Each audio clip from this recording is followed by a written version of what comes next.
What is the probability of not making the draw described in problem 2? That is, of drawing something other than a 5 card or a black card on the draw. Okay. Well, here we can calculate this out if we want, or we can use what we know to be the special probability rule for negation, 1 minus the probability of drawing the 5 card or the black card.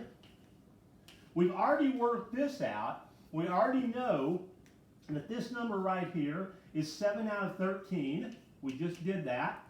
1 minus 7 out of 13 equals 6 out of 13. And then so that must be roughly about 0.46. Okay? What's next? What is the probability of drawing 2 face cards on 2 consecutive draws from the deck, replacing the first card prior to making the second draw? Okay, so now we're going to take a different problem.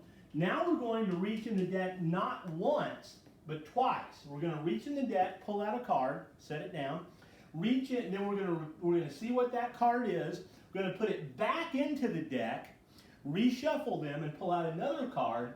What is the probability that on both of those draws we draw a face card?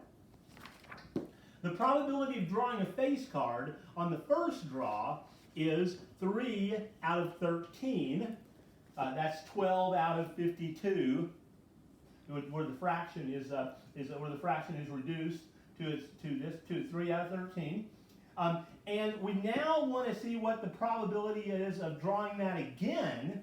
Well, that's also 3 out of 13 because we put the card back. But we need, in order to calculate the probability of getting both of these things on draw 1 and on draw 2, we have to multiply these probabilities. And we can do that. We get 9 out of 169, which is, Mauricia, I think you've got the math there. What does that reduce to?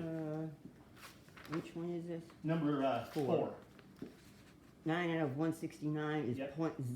0.053. 0.53. Okay, so basically just a little bit better than 1 chance in 20.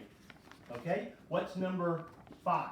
What is the probability of drawing 2 face cards on 2 consecutive draws from the deck when the first card is not replaced prior to making the second draw? Okay, now we want to calculate a slightly different number. We want to know its probability of drawing a face card on the first draw, not replacing the card, reaching in again and drawing another face card. Well, again, the first draw, the probability of getting a face card is 3 out of 13. That's the 12 face cards in the deck out of the 52 cards. But now, if we don't replace that first face card drawn, there's only 11 face cards left in the deck out of 51 cards. And so the multiplication we need to do is 3 to 13 out of 11 out of 51, not 3 out of 13 again, because one of those face cards would have been removed if we got it the first time, and there'll only be 51 cards left. Here we'll get 33 out of 2652, and what does that reduce to, Mauricia? Or decimal? I think it's 33 out of 663, right? Oh, sorry, 663, right. Yeah, of course, 13 times 51. 663. And that reduces to 0.05. 0.05. Okay, now notice something. This probability is slightly higher than this probability. Slightly. 3 chances in 1,000 to, so 0.053 to 0.05. So actually, when you replace the first card drawn, you have a higher probability of getting 2 consecutive face cards than if you don't replace it. This probability is slightly lower. And notice the difference, because on that second draw, when you draw without replacing the first card, you have a slightly smaller ratio of face cards to overall cards because one of them is removed from the deck.